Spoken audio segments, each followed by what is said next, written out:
Γεια σας και καλώς ήρθατε. Είμαι η Ειρήνη και σήμερα θα πάμε μία βόλτα στα IKEA για να σας δείξω την αγαπημένη μου vintage διακόσμηση. Μου αρέσει να αγοράζω καινούργια πράγματα, αλλά παράλληλα να παρατηρώ και τους χώρους ώστε να παίρνω ιδέες για τα πράγματα που ήδη έχω στο σπίτι μου. Σήμερα λοιπόν δεν θα σας δείξω μόνο συγκεκριμένα αντικείμενα, αλλά και τα αγαπημένα μου δωμάτια για να πάρετε ιδέες κι εσείς όπως παίρνω κι εγώ κάθε φορά που τα επισκέπτομαι. Πάμε λοιπόν να τα δούμε όλα αναλυτικά.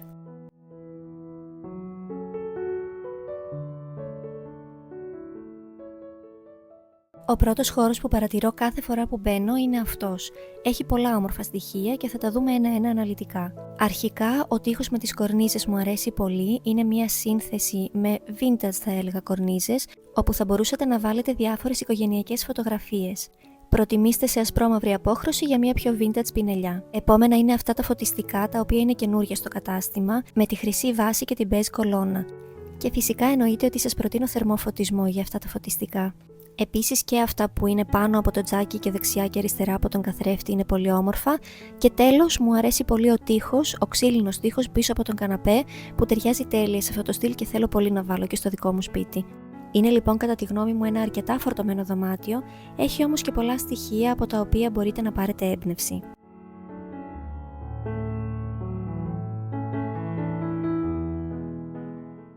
Εδώ βλέπετε την τραπεζαρία που έχουμε εμείς στο σπίτι μας, απλώς έχουμε αλλάξει την επιφάνεια και πάμε να δούμε την αγαπημένη μου κουζίνα που υπάρχει αυτή τη στιγμή στα IKEA. Πρώτο αγαπημένο μου στοιχείο είναι η ροτόντα και αν μπορούσα να γυρίσω το χρόνο πίσω, τότε σίγουρα ένα τέτοιο τραπέζι θα επέλεγα. Εδώ την βλέπετε ανοιγμένη, κανονικά είναι φυσικά στρογγυλή. Όπως βλέπετε, παρόλο που ο χώρος είναι ανοιχτός και ενιαίος, έχουν καταφέρει να δημιουργήσουν γωνίτσες με πολλά στοιχεία. Η τραπεζαρία στη μία γωνία, οι μπουφέδες από πίσω και από την άλλη μεριά η κουζίνα με την νησίδα στη μέση. Εδώ η σύνθεση με τον μπουφέ και τις βιτρίνες δεξιά και αριστερά και τον καθρέφτη είναι πολύ όμορφα. Θα άλλαζα μόνο τα πόμολα για να το κάνω λίγο πιο κλασικό και να φαίνεται λίγο πιο παλιό. Ένα άλλο όμορφο στοιχείο είναι τα ντουλάπια της κουζίνας με τα τζάμια και τις ξύλινες γραμμές ανάμεσα. Εκεί, όπως και στις βιτρίνες νωρίτερα, μπορείτε να βάλετε ό,τι παλιό έχετε και να προσθέσετε έτσι εύκολα μια πιο vintage πινελιά. Και φυσικά δεν θα μπορούσα να παραλείψω τον αγαπημένο μου άσπρο νεροχύτη. Προτιμώ βέβαια αυτόν που είναι χωρίς χώρισμα στη μέση και θα τον δούμε αμέσως στην επόμενη κουζινούλα.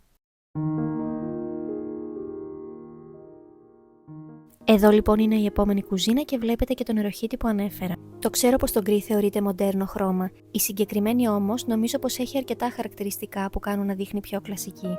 Καταρχάς, οι ανάγλυφες γραμμές στα ντουλάπια. Δεύτερον, το ψυγείο και το πλυντήριο πιάτων που είναι κρυμμένα. Ένα χαρακτηριστικό της vintage διακόσμησης είναι να μην φαίνονται οι ηλεκτρικές συσκευές. Ο φούρνος είναι πανέμορφος και τα πόμολα επίσης. Τα πάνω ντουλάπια με το τζάμι χρησιμεύουν πάλι και εδώ ως βιτρίνες και τέλος μου αρέσει πολύ και η βρύση που έχει ιδιαίτερο σχέδιο και σχήμα. Θα τη δούμε και αυτή αμέσως παρακάτω.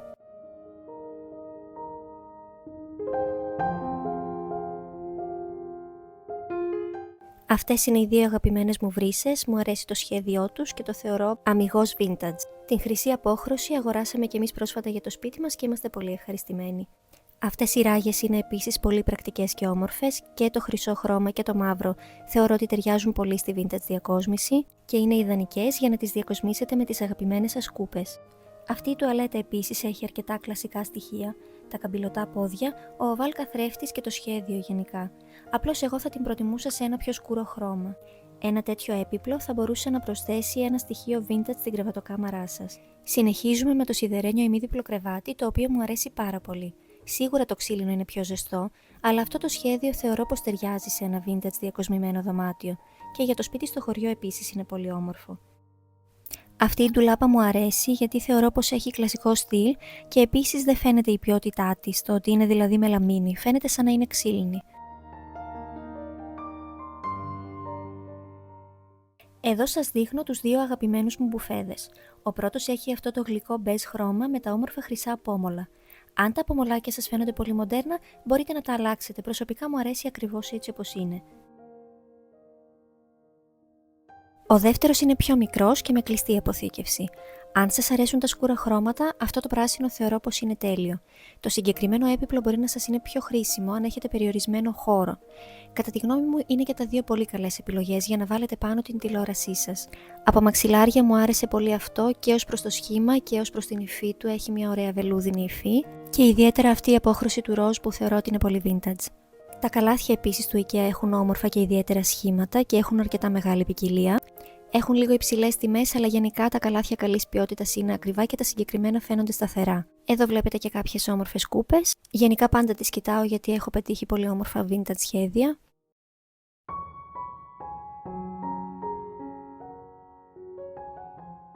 Αυτά τα κουτιά επίσης μου τράβηξαν την προσοχή, θεωρώ πως είναι πολύ όμορφα για ανοιχτή αποθήκευση σε ράφια για παράδειγμα.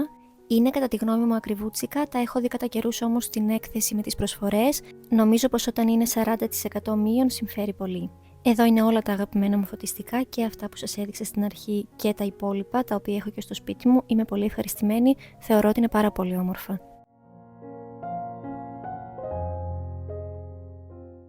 Αρκετά vintage σχέδια σε ρολόγια, πήρα ένα γενικό πλάνο για να δείτε και θέλω να σας δείξω αυτό το λουλούδι που μου άρεσε πάρα πολύ. Φαίνεται σαν αληθινό, είναι ακριβούτσικο, αν θυμάμαι καλά γύρω στα 4 ευρώ. Θεωρώ όμως πως αξίζει, αν πάρετε 3-4 και θα σας μείνει, είναι καλή ποιότητα και είναι σαν αληθινό, μου άρεσε πάρα πολύ.